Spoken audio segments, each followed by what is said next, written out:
how you turn a very successful business into a part-time job. Stay tuned.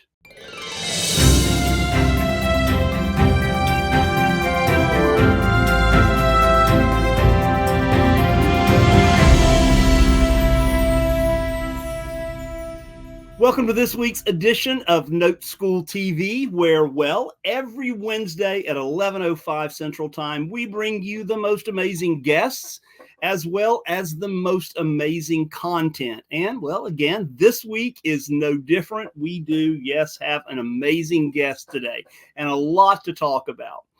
Before we do that, and before we bring our guest on, let's go ahead and hit that like button. Yep, like this episode. Share it with your friends and associates, guys. That really helps us out, and we'd like for you to get the word out there as well to all of those folks that you know. Also, make sure and subscribe to the NoteSchool TV channel if you have not already done so. And lastly, just go ahead and hit that bell notification. Yep, bing, so that you will be notified when? Every Wednesday before 11:05, so that you can jump on and watch the live show. Also, continue to send those comments and questions that you have. We love to get those. Share with us. Let us know what you're thinking, what's going on in your marketplace. And finally, if you'd like to know a little more about what we do at NoteSchool, simply go to noteschool.com/TV. Again, noteschool.com/TV. And with that, I want to bring on our founder.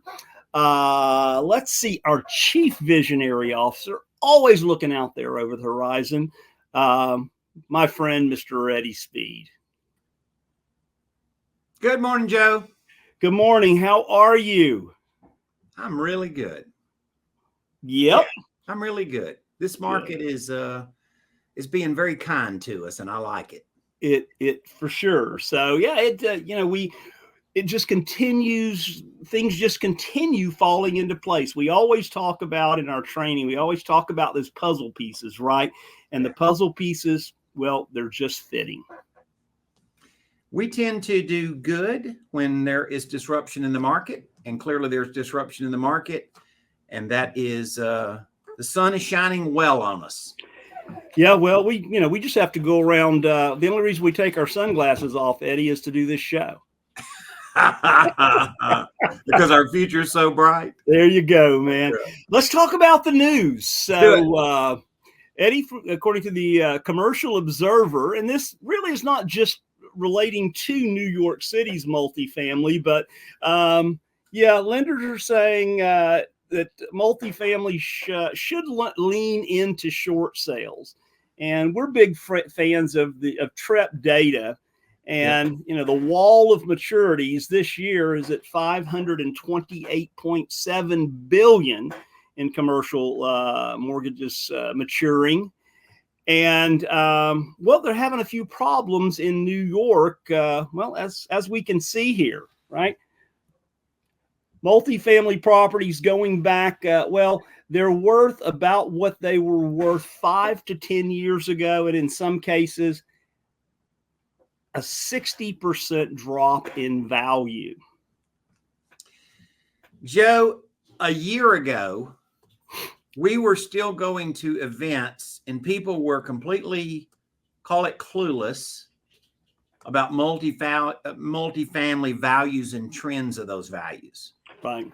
I would say that is not a surprise to anybody anymore. And I'd challenge, if it was a surprise, maybe you're just not interested in the product. But if you're interested in multifamily and you're unaware of the market, then Joe, you might get some experience. yeah, experience. Yeah, with the air quotes, right? That doesn't mean every multifamily is a bad deal. We're not saying that. It means that you want to vet the heck out of a deal if you're going to look at going into one right now. Yeah. For sure. And the last statement here from the article said, final and only option worth considering is the short sale, and that's navigating with the banks to sell a subperforming loan at a discount. So we're entering that area at this point. No question. Yeah. I'm having numerous conversations a week on this subject. And we have not really entered that space ourselves right now because there's so many residential and land notes that we can buy. But we're going to get a read on the market before we dive into that. But I'm generally saying right now, I'm letting the fire burn down a little bit, but it is a happening. It is going to be a distressed market that we're going to have opportunities with. For sure. For sure. Well, Eddie, I'm going to drop off here and let you bring on our guest today. He is a longtime friend of everybody at NoteSchool, especially you and I. And so you guys have a great interview. I'm looking forward to it. Yeah. The interview that we have today is somebody that you're clearly going to see that we know really well. But more importantly, let me tell you a couple of things about him. This is a very modest person. So he was not going to brag on himself. It's just not possible for him to brag on himself because it's just not in his DNA, right? But the truth of the matter is, I'm so impressed with this guy at how he's run such a significant business on a very part-time basis. That's kind of what Joe's tagline was to start the conversation today. But he's just a good manager, and he's done it. He's focused on his family first, and he knows what to focus on. And this is going to be kind of a technical interview. We're going to talk about technology and management practices, because what this guy's done so well is overseen a successful business for a long time. And clearly, we want to know what he's done to do it. So you guys welcome my long friend, Mr. Ben Haught. All right. Good morning, Eddie. How you doing? Doing wonderful. We don't get to do this very often, huh? No. Ben and I have literally probably thousands of hours together. We know each other very well. I think we respect each other's skill sets, and this is a guy that I always look to for advice and so forth. Ben, you started kind of the NoteSchool trail with us a long time ago, right? Yeah. When was that? Back in 2008. I think it was we're coming up on, it was around the late summer, early fall timeframe too. So coming up on 16 years now, something like that.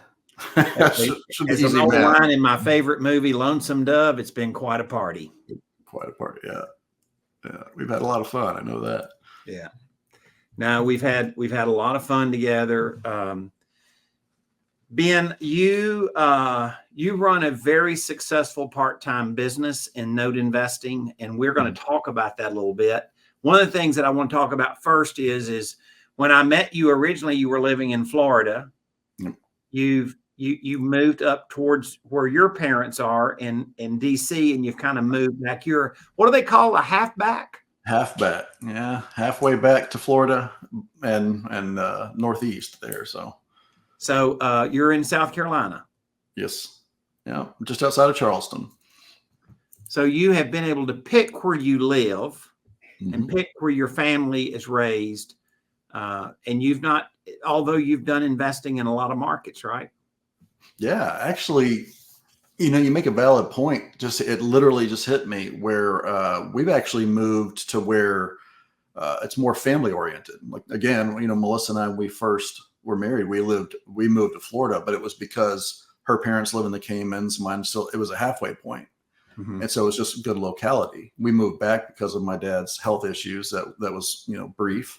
And then we moved because of the opportunities in baseball for it. So it's all everywhere we've lived has been more family oriented, but being very mobile, internet savvy allows us to do that. So I didn't think of that until you said something just now.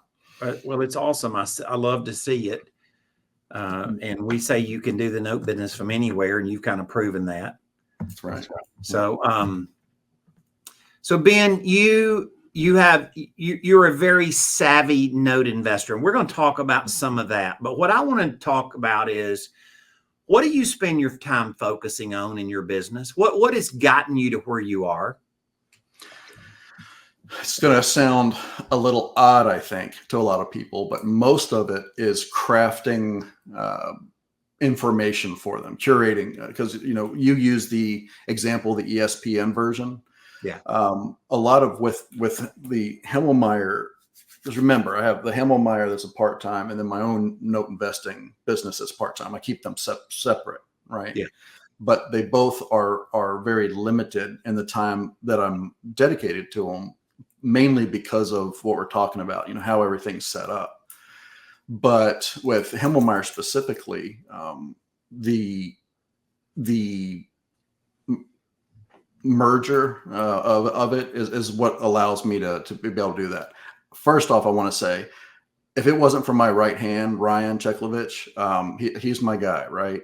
He does a lot of the remedial tasks that allow me to do that as well. Now, I did it back when we used QuickBooks and Active Campaign for our major keeping in touch with everybody, but really kind of getting it down to that ESPN crafting, like, here's what's going on, because they're busy. They're most of them are dentists, so they have a business going on. They're busy people, and even though they're detailed people, they really want somebody at the helm or somebody who's working with say, hey, here's what's important to you, right? And that's so curating all that information, kind of using the technology to disseminate that amongst them, it has been really what my day-to-day operations is. But even that, you and I've discussed it. We're talking hours a month. It's not time intensive at all. Ben, we have had some version of Done for You for years, right? But we have a much more complete version of Done for You today. But you were a good example early in the game of, I don't want to go find notes, right? You wanted us to go find notes. And because that's what we did all day, every day. And it's hard to go duplicate what we were capable of doing, right? You wanted us to go do certain things, which we now have a label around that called Done for You. And we've tightened up. We do more for people now than we did. If you look behind Ben's head there, you're going to see 3 little awards. Yep. Yeah. And the answer is Ben is an award-winning note investor for NoteSchool. And Ben, I'm going to say over the past 16 years, there's not even a close second to people that have bought more assets through us than you have. 500? I mean, it's a lot. It's a lot. It's been a bunch. In fact, I would literally have to go through the last, 8 years that Hemmelmeyer's been, and not even including my own, right? So, I mean, if we combine everything, even with the deals that were brokered, that kind of were the precursor to Hemmelmeyer, it's a bunch. So real quickly, I was just going to say real quickly, because the conversation that I have with people about Done for You, they said, Ben, really, why was that such a big deal? And there's 2 things that I always tell somebody when they're asking me about the Done for You specifically. Number 1, could I do it myself? Absolutely. But because you guys have more experience, you basically it compresses the time frame. So I could go out there and I could do it myself, having done it many times.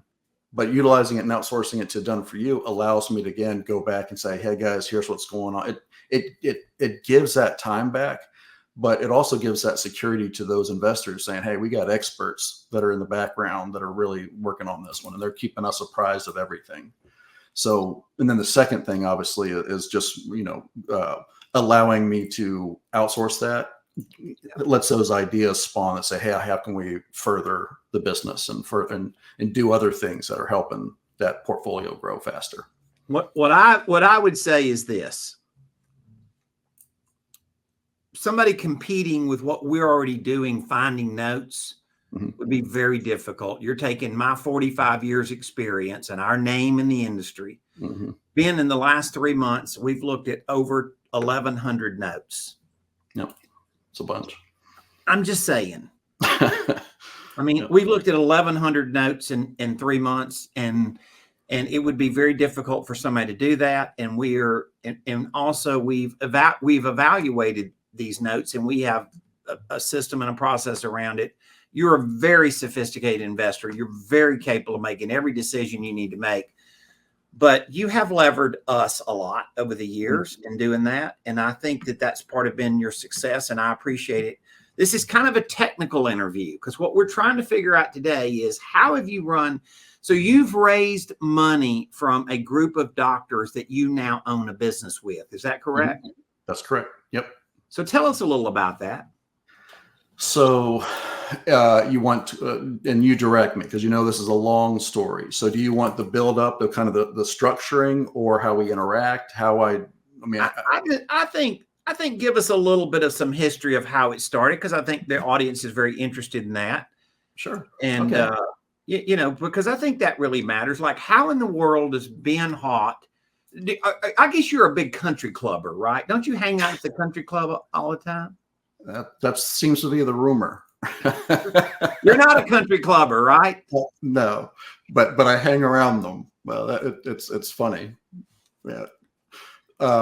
As dentists are, they like the country club, right? So the irony is that's not where most of the business is conducted, but it's where it originates. Hopefully that makes sense here in a little bit.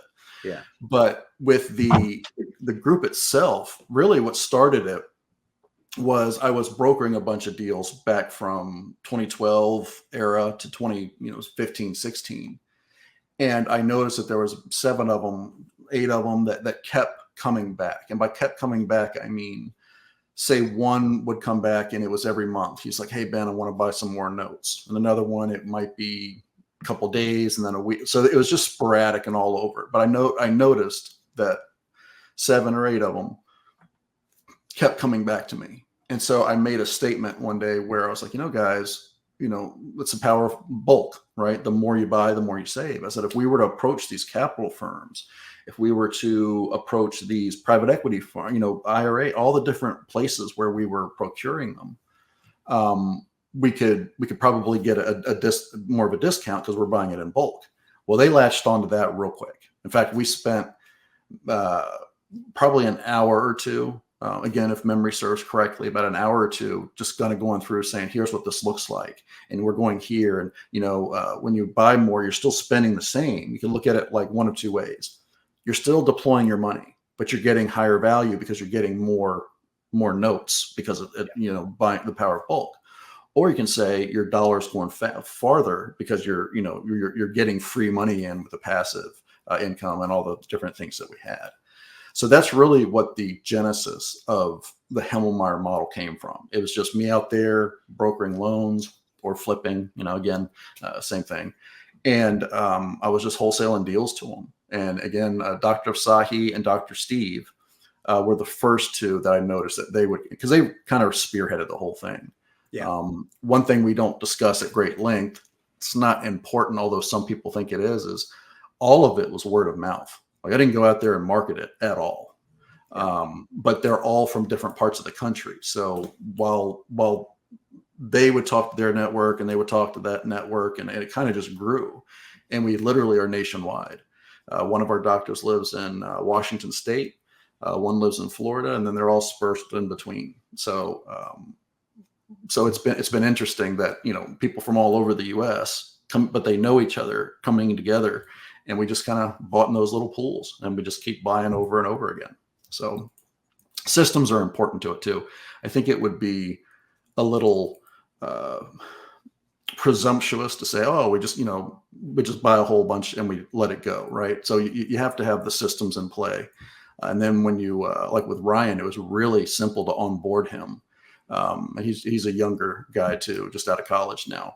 And, he's in the business now. He didn't know anything about it going into college. In fact, went through for something media, and now he's even using the note business to produce his income while he's getting his portfolio together to go work for those bigger companies. So that's been a cool journey for him to watch as well. So you were doing the business, finding notes for him because you had access to us, so to speak, and then all of a sudden, and then most of the trades you made were kind of through us, right?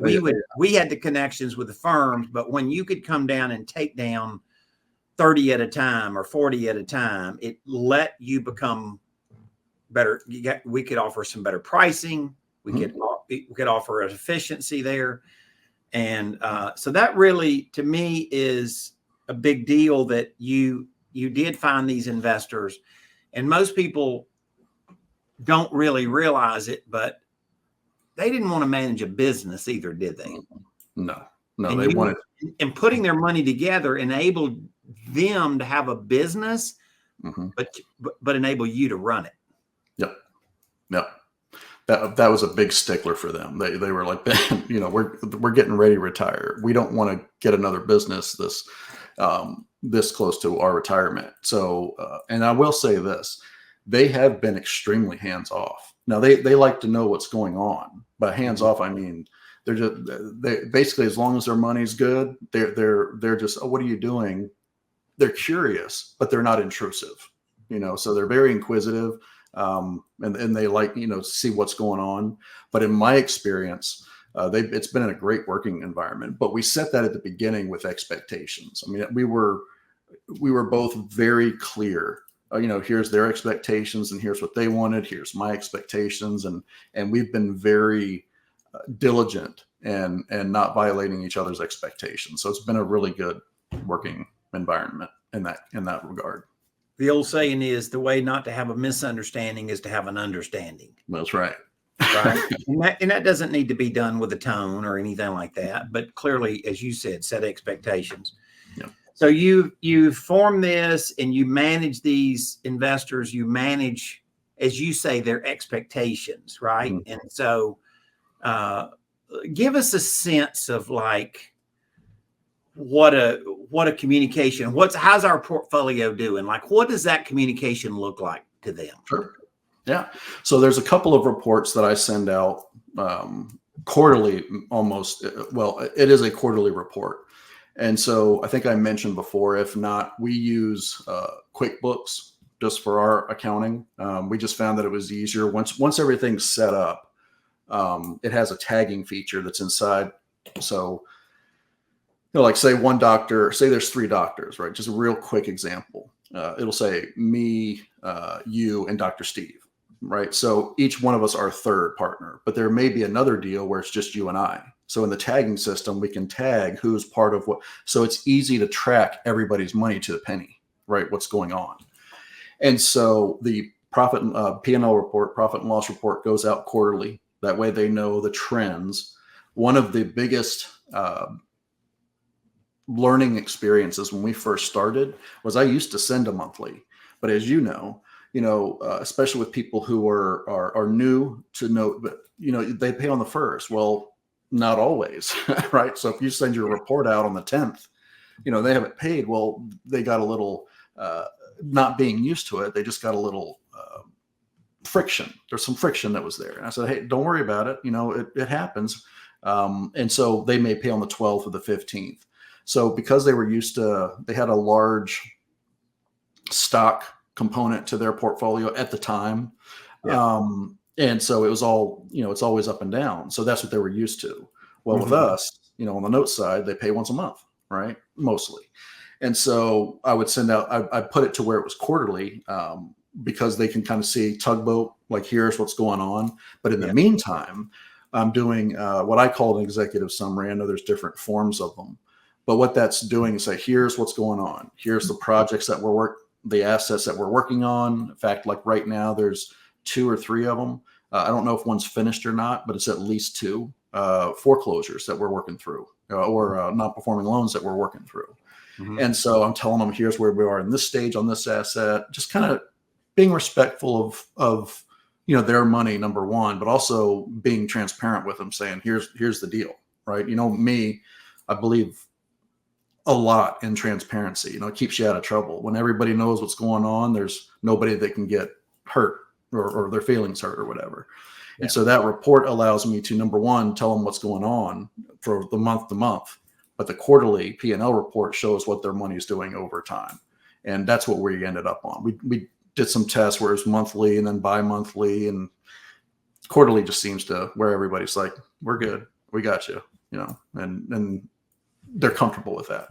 I always think that a manager is like knows what to roll upstream to the guy in the corner office. You're in this role, you're the guy in the corner office, right? So you got to know what your manager is doing that's relative to give you a gauge of where you're at on a weekly basis, and then a monthly basis, and then you have a group of investors you're going to, that are quarterly, right? Which, as you said, sometimes a monthly report does not really give a fair reflection of the stability of the business or instability, right? Yep. So one of the things that I wanted to talk about with you is kind of your role in running this. What kind of time do you commit to it? What have you learned? Now, you've been doing this now for many years, so you kind of got a sense of it. Because I think it always kind of surprises me. Like, people, it sounds like, Ben, you got like something that takes, dozens of hours a week. Oh, no. Less than 10 hours a month.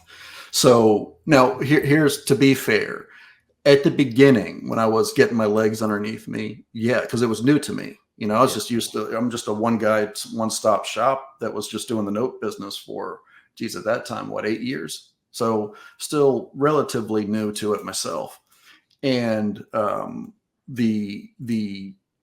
I say manage expectations, just real quickly, I think this ties into it. Because it's their money, but I treat it like it's mine. And then so the whole time so when we're going through on a daily basis with Ryan specifically talking about the systems as well, what made it easy for him to become that right hand, and what lets me have such little time involved in it, is that obviously if we're going through, let's just kind of use Madison, right? Allied. I mean, we're with a bunch of servicing companies. Let's say Madison. He goes through that report, and he's constantly, every day, it's part of his agreement that he and I have. Every day go through, see what's going on. So that way, if they paid, hey, great, I don't need to worry about them until next month, right? So those issues that pop up, or the ones that just need a little bit more attention, that's what allows me to drive my focus to. But because, we're outsourcing that, it just says, okay, talking to reps or talking to Madison or whoever it may be, here, and just kind of interacting with them to kind of push what we need, that resolution, or however we're going to resolve it. Right. So we're managing our servicing companies. We're managing our workout companies, my right hand, the QuickBooks, the rules that are in there. There was some upfront work that was involved, but now that everything's kind of set, it's anywhere from about 5 to 8 hours a month that we're talking. Now, Ben, that's awfully small. Well, there's sometimes where, again, utilizing all like done for you, right? So I don't want to go out there, say that Caden, my son, has a baseball tournament and I don't have the time. Well, I can come to Done For You and say, hey, I need this done, or compartmentalize that. Hey, I need assets, go to Colonial for the, and so what that allows me to do is direct versus actually do all the work. No different than a conductor. Conductor gets all the glory from when the show happens, but it's really all those individual instrumentalists that help it, right? He just looks good, but he's directing them. And that's kind of that's how I approach Hemmelmeyer, is just, I'm directing. They're the superstars. They're doing what they need to do, servicing companies and the workout companies and even the investors and the like. But I'm just kind of managing like the problems that pop up. And so, but using those third parties is what allows me to only have a 5 to 8 hour work week. Depends on the collateral file too. So a lot of people think, you have all this elaborate software, and the truth of the matter is you're basically using Excel and QuickBooks, right? Pretty much. Yeah. Keep it basic. Now, that doesn't mean that you don't have templates within that. Oh yeah. No, there's a bunch of spreadsheets in them, but yeah, those are the only two applications that we actually use. Yeah. But the spreadsheet itself. And that tracks everything you feel like you need to know. Mm-hmm. Oh yeah. And it's what I've used even on my own personal note investing business. That's really what it was, out of necessity, because Hemmelmeyer grew way faster than I anticipated it. I mean, you saw it grow. I mean, it went from this little tiny idea of really just working with about 3 or 4 people to work. I mean, it just blew up way quick in a good way. Right. And so at the beginning, we actually turned away a lot of people because, listen, I can take your money, but but because there's a process. It's not like I can just go out there and deploy. I mean, I could, but who knows what we're going to get, right? You taught that. I mean, that's one thing I remember at the beginning during my journey with notes, where you can go buy a lot of notes, but it's not there's a couple deals you want to stay away from, right? It ain't the deal you pass up that'll keep you up at night. That's it. And so, but taking that into account with them, even it gives them that security. Like, you know what? I don't need to meaning the investors. They don't need to scrutinize everything because they have somebody who knows what they're doing. They're getting the information they need. They can log in and see where all the money is. In fact, all of them can log in even to the bank account of the bank that we're with, and they can see like full transparency, which is what's made it a easy ride. I mean, I don't know these guys. That pops up. Well, Ben, did you know them? I knew one. Right, the rest of them just kind of came through word of mouth. But one thing I have noticed that it's the whole birds of a feather flock together. When you're very clear on expectations and you're very clear on here's what the relationship's going to look like, it just seems to attract that person that you're after.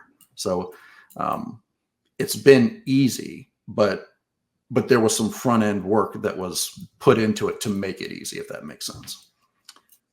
All right, so if what you're describing to me sounds a whole lot like you're the president of the bank, and you have stockholders in the bank, which are these doctors, right? And you have a portfolio of loans, right? Not all of them are perfect. You have a couple of foreclosures that happen right now. People say, "Oh my God," but you don't have excessive foreclosures.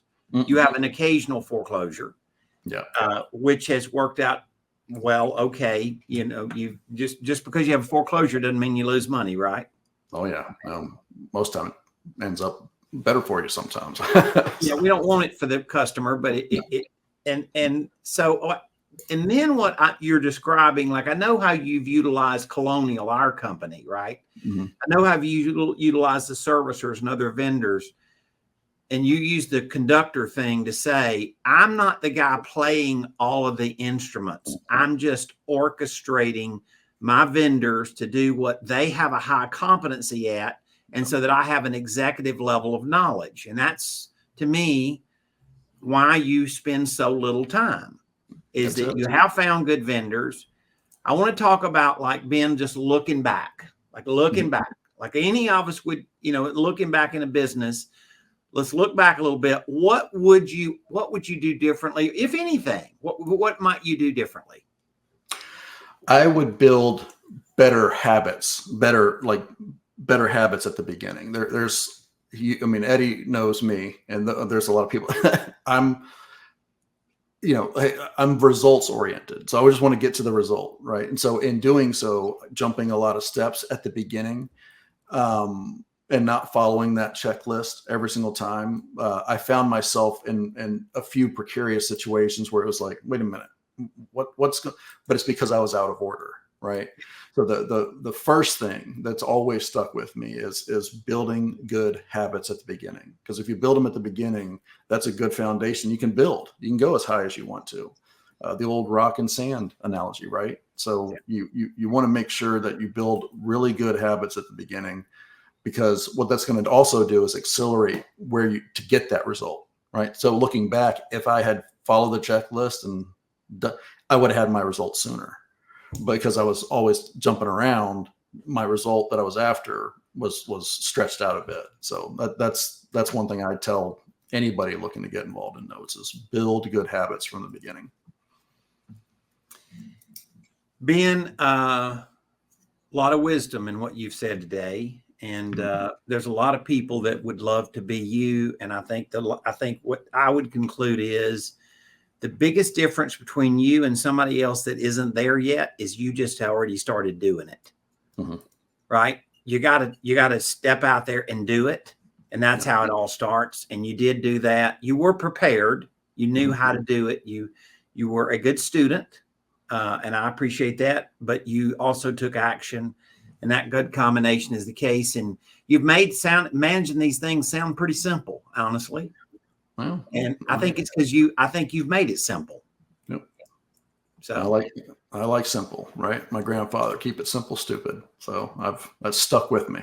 After that, Joe, Well, what do you think? Dan, that was amazing, my friend. I mean, it was very well thought out, and I love what you've done with the business. I love what you've done and incorporated that into your family life with with the kids and all of that as well. So just great job, and I love knowing you, right? So anyway, good job, guys. That's kind of the way we roll at Note School. Ben is just, he exemplifies that, and we appreciate you so much. So I'll wrap us up here, and so guys, thanks so much for being with us for another episode of Note School TV. Remember, share it with your friends. Share it with your friends. Share it with your business associates. Share it with everybody you know, friend or not. If you'd like to know more about what we do at Note School, simply go to noteschool.com/TV. Again, noteschool.com/TV. We will see you guys next week. Same. Hey, keep cool, okay? Thanks a lot. We'll see you next time.